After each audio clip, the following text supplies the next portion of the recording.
მოგესალმებით მეგობრებო. ეს არის YouTube არხი საფეხბურთო ნიუსები. დღეს ჩვენ ვიდეოში შემოგთავაზებთ ხელსხელ ტრანსფერებსა და საინტერესო მოვლენებს ფეხბურთში. თუმცა სანამ ვიდეოს ყურებას დაიწყებდეთ, მინდა გთხოვთ რომ გამოიწოროთ ჩვენი არხი, რადგან ეს ჩვენ გვაძლევს ძალიან დიდ мотивაციას. ჩართოთ ზარისხილ კი რათა არ გამოგცეს ჩვენი ვიდეოები. მოიწონოთ ვიდეო და აუცილებლად გაგვიზიაროთ თქვენი აზრი კომენტარებში მომხდარ მოვლენებთან დაკავშირებით. ახლა კი დავიწყოთ.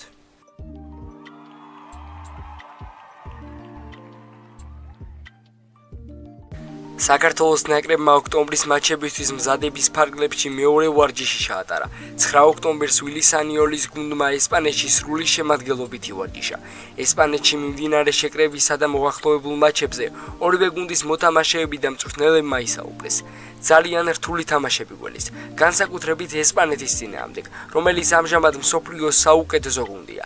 პირველი მატჩის შემდეგ უფრო მეტის თქმა შეგვეძლება თურქეთთან თამაშზე, თუმცა ჩვენთვის არაფერი იცვლება. თავარი მიზანია გავხდეთ უფრო უკეთესები, უფრო ძლიერები და გავაგრძელოთ განვითარება. ამავდროულად ეროვნული ნაკრების მთავარი მწვრთნელი ვარ და შედეგები მნიშვნელოვანია.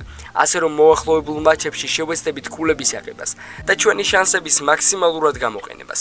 ასეთი დონის მატჩები კარგი საზომია რომ გავიგოთ რა დონეზე ვართ ასე ძლიერ გუნდებთან შედარებით და სად არის ამჟამად საქართველოს ადგილი ევროპულ ფეხბურთში. რა თქმა უნდა შემტევისთვის გოლების გატანა მნიშვნელოვანია. გულისხმობ მიქაუტაძეს, თუმცა დაცვა ძალიან მნიშვნელოვანია. დაცვის ხაზში გამოწვევები გვაქვს, თაობა და სლო მიმდინარეობს. რაც შეეხება მიქაუტაძეს, მის სანაცვლოდ ვილიარეალმა ძალიან დიდი თანხა გადაიხადა. მისი კარგი თამაში ჩვენს გუნდს ძალიან წაადგება. როცა ესპანეთსა და თურქეთზე ვსაუბრობთ, პროგრამა მინიმუმზე საუბარი რთულია. ჩვენი მიზანი არ შეცვლა, ეს ნაკრების მუდმივი ზრდა და განვითარება.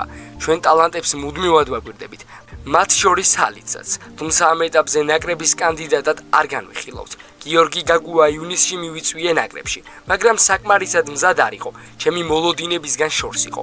ნაკრების განვითარება ყოველთვის ჩემი პრიორიტეტი იყო. შედეგების მნიშვნელობასაც ვაცნობიერებ. კონკრეტული შედეგი ძალიან ბევრ ფაქტორზეა დამოკიდებული. ჩემი მიზანი ყოველთვის იქნება მთელს მსოფლიოს ვაჩვენოთ, რომ მაღალი დონის ნაკრები ყავს და ყველა სერიოზულ მეტოქეთ აგვიქვამდეს. ჩაკვეტაძის ტრავმაზე ახალს ვერაფერს გეტყვით.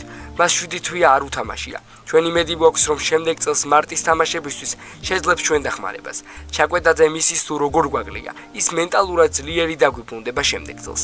დაცვაში ბევრი გამოწვევა გვაქვს. კაშია ასახშია. ლოჩოსულ დისკვალიფიკაცია აქვს. ზოგიერთი მცველი უთამაშებელია, მათ შორის გოგლიჩიზე. უნდა შევძლოთ არსებული რესურსებით მიზანს მივახციოთ. კიტეიშვილის შესახებ ძალიან ხშირად საუბრობ. მის მნიშვნელობას ყოველთვის ხაზს უსვამ. ბოლო გოლი მას თავდაჯერებას შესწენს და მჯერა რომ ნაკრებშიც დაგვეხმარება. ზოგადად ვიტყვი რომ უფრო მშვიდად მძინავს, როდესაც ვიცი რომ ჯანმრთელადაა, მზადაა და ნაკრებში თამაში შეუძლია. კიტეიშვილი ჩვენი გუნდის საკვანძო ფეხბურთელია. მას რამდენიმე პოზიციაზე თანაბრად კარგად თამაში შეუძლია. გასულ მატჩში გოლი გაიტანა, მძიმე პერიოდის შემდეგ პოზიტიური მომენტია. ბევრი რამე გამოვიარეთ ერთად. მოგესალმებით ახალგაზრდული ნაკრებების ძალიან დიდი წარმატებები, ისტორიული გასვლა ეროვნული ნაკრების ევროპის ჩემპიონატზე. რა თქმა უნდა ძალიან ბევრი ახალი ინფრასტრუქტურა, ფუტზალის უკვე მეორედ გასვლა ევროპის ჩემპიონატზე და ვფიქრობ ძალიან წარმატებული იყო ეს ყველაფერი, მაგრამ მოგეხსენება ჩვენი მიზანი ყოველთვის არის განვითარება წინსვლა არ დაკმაყოფილება მიღწეული რა თქმა უნდა წარმატებებით და ყველაფერს გავაკეთებთ რა თქმა უნდა უფრო დიდი мотивაციით რომ უფრო წარმატებული პერიოდი იყოს მომავალში და რა თქმა უნდა თქვენს ყველას მინდა ასევე ძალიან დიდი მადლობა გადაგიხადოთ ამ ყველაფრის რასაც აკეთებთ ქართული ფეხბურთისთვის და დარწმუნებული ვარ რომ ქართული ფეხბურთი ბევრად უფრო წარმატებული იქნება მომავალში კიდე. ძალიან ვიხარია, ძალიან ვამაყობთ ამით რომ ჩვენი გულშემატკივარი ყოველთვის არის ჩვენ გასვლით თამაშებზე ეს რა თქმა უნდა ჩვენი ძალიან დიდი мотивация არის.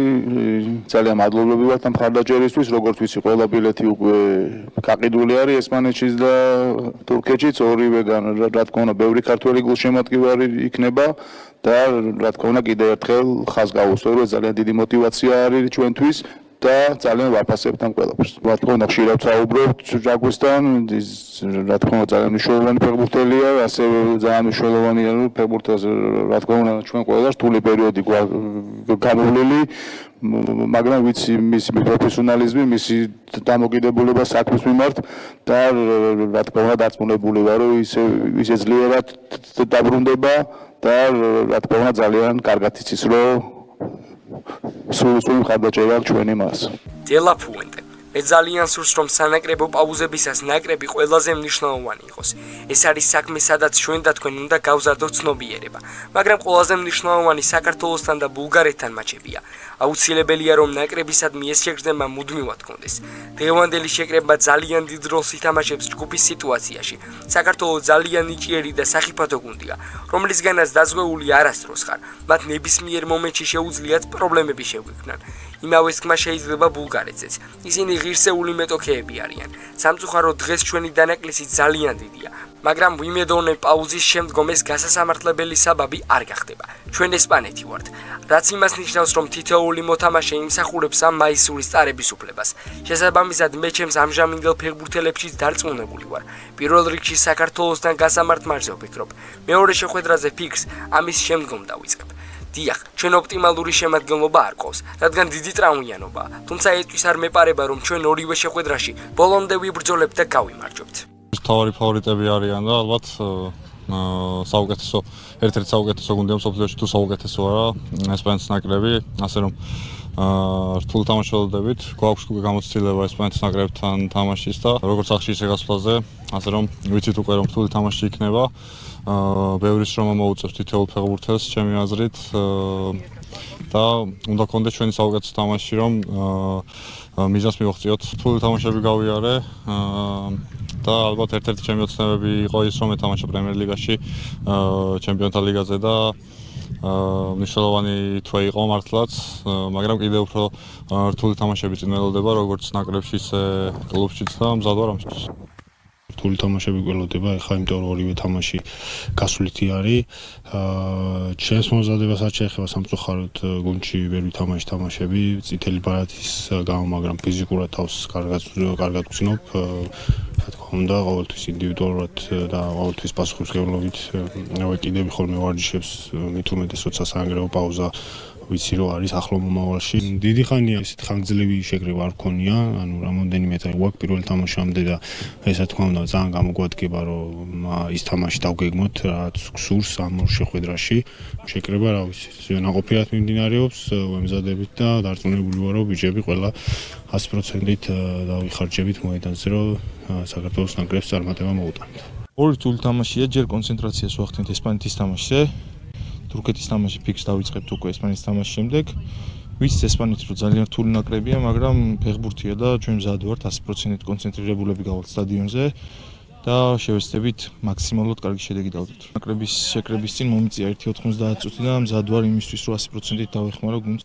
ძალიან რთული თამაშები გველოდება, მომდევნო ორივე გასვლას ვთამაშობ და ვფიქრობ ესპანეთთან ჩვენი შანსები გვექნება, უბრალოდ ყველაფერი უნდა გავაკეთოთ დადებითი შედეგების დასაფიქსირებლად.